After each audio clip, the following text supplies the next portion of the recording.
Good morning, good afternoon, good evening. Welcome back for another video. In today's video, we're going to take a look at Quant and ask the question, would I buy or should you buy, not financial advice, Quant in the bear market? This is installment 43 of 1001. As always, you can see a link to every video in this playlist in the description of this video. And if you like this content, smash up that like button, subscribe to the channel, and leave a comment in the comment section. But let's go ahead and ask the question, would I buy Quant in the bear market?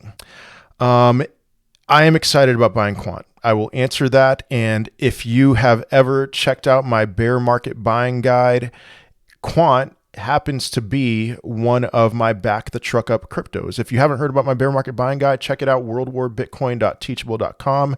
I think that a lot of this stuff is going to be applicable over the next couple years from the day that I'm making this video in August of 2022.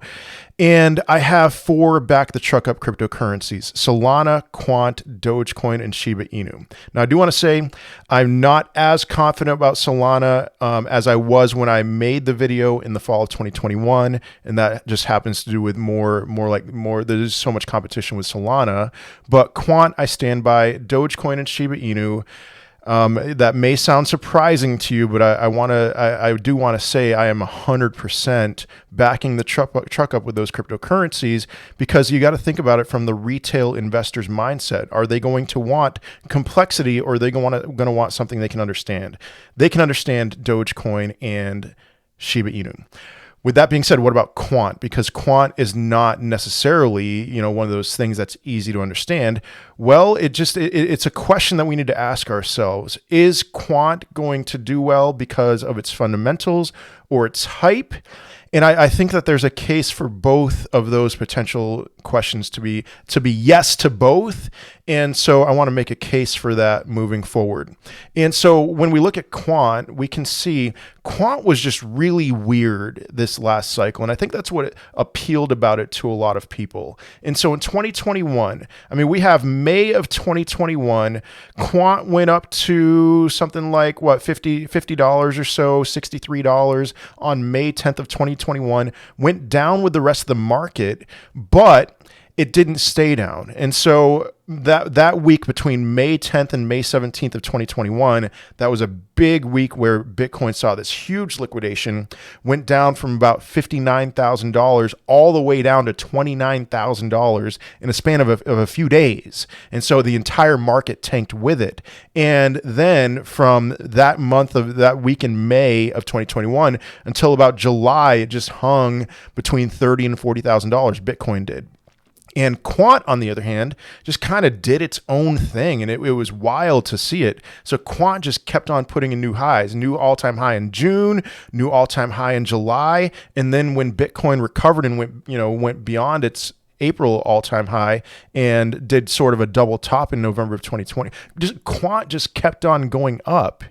And so there were people who truly believed that Quant would never go down. And I thought that was insane. Are you kidding me? Like, people would ask me all the time. They would ask me 2 things. They would ask me for Quant price predictions. And if you've watched my channel for a while, especially my live streams, which, I'll get back to live streams and all that.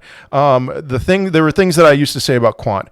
Quant is a beast. Quant's the honey badger, and Quant does what Quant does. But people were asking me if I ever thought Quant was going to go down again and was going to have a bear market like the rest of the cryptocurrencies. And I thought that question was insane. Of course it was going to. And we can see, it went down from an all-time high of $426.37 all the way down to, so far, $40.80.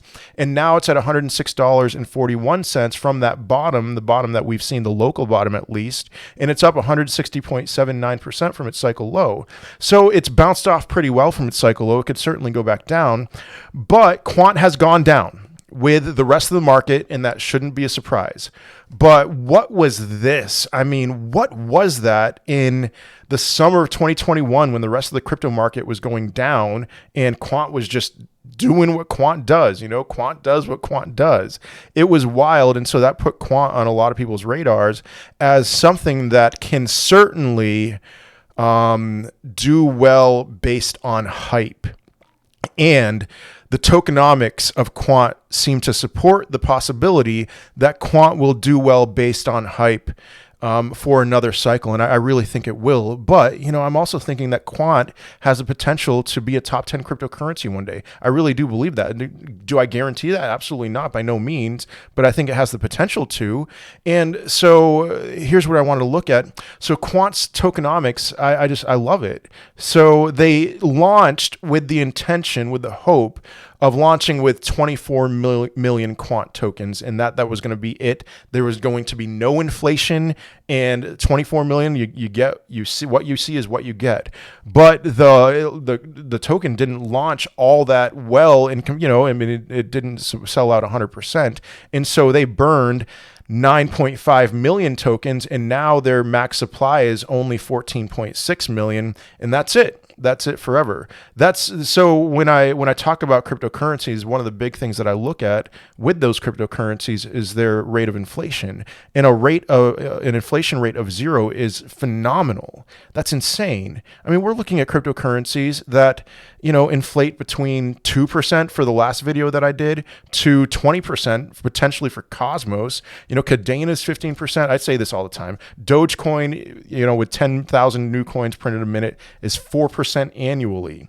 And we have with Quant a cryptocurrency that has 0% inflation. And so, you think about the math here. Let's just say you had a cryptocurrency with a 10% annual inflation rate. That means that there's about 50% more of that cryptocurrency by the next euphoria phase, assuming that's after the Bitcoin's next halving. Whereas the amount of crypto, the amount of coins for Quant just stays the same. That's very appealing to me. And because of that, I am very confident that Quant is going to put in a higher high next cycle. So again, $426.37.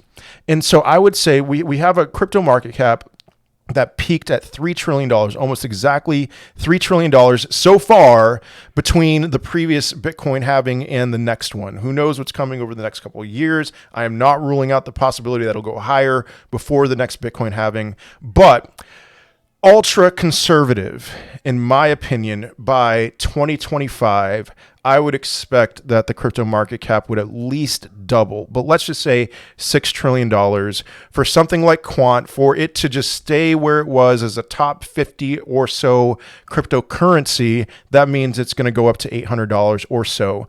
But the thing is, I believe that Quant will increase in market cap, in rank over the years.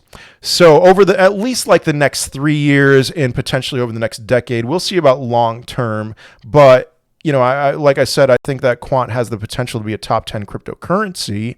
And so there is potential for sure for it to go much higher, especially as the crypto market, the cryptocurrencies as a whole grow, as blockchain technology grows.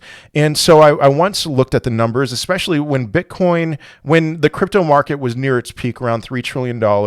And I just did some basic math. What does it look like for Quant to be a top 10 cryptocurrency? And at that time, if Quant was a top 10 cryptocurrency, it would have had a price of around $1,600. So let's double the market cap, and let's just say, I don't think that next cycle Quant's going to go to top 10, but let's just say it did. That would give it, at a high point, a price of about $3,200. So somewhere between $800 and $3,200. That is my expectation for Quant next cycle. I would say conservatively, I'd say about $800. We'll see. But the appeal with Quant, we should talk about the fundamentals. It's going to be the next cycle, whenever that may be, is going to be its second major cycle, second major euphoria phase. If we have one again, I think we will. And so what's the appeal with Quant? Certain buzzwords are always going to be thrown around. Interoperability, let's just throw that out there right now. So what is interoperability? We have all these blockchains. We have all these layer 1. We have some layer 0s. We have these blockchains, and they're all sort of lone rangers. Now, there are definitely lots of attempts to have the blockchains work together in some ways. Even on Ethereum's blockchain, we have wrapped Bitcoin, and we have Bitcoin pegged cryptocurrencies on things like Binance and things like that. That is a way of trying to make Bitcoin accessible on those other blockchains. But this is trying to do something that is unprecedented. It is not a finished product, which if you watch my introductory video in this series, you know that I'm really big on not finished products, that because of the fact that it's not finished, we don't know what it's going to be. So a lot of people will be buying during a euphoria phase based on speculation and not on what it is. You know, like Cardano, we're not going to know what Cardano is until 2030. I use that as an example all the time. I'm using it again, you know, about 2030. And so people will buy Cardano, you know, so same thing with Quant. But look at this tagline here: unlocking the power of the blockchain for everyone. And so what a lot of people think when they think Quant is trying to get all of these blockchains in communication working together. And I think that that's actually a fraction of the pie. Okay, what Quant wants to do is actually, here we go, an empowered, interconnected world. So we serve banks, asset managers, and other financial institutions, enterprises, and the technology partners and fintech developers to support them. And so they don't just want to connect blockchains to one another. You know, they don't want to just connect different metaverses to one another. They don't want to just connect Bitcoin to Ethereum, to Solana, to Internet Computer, to Flow, to Elrond, et cetera, to Cardano. They want to connect the world to the blockchain. And given how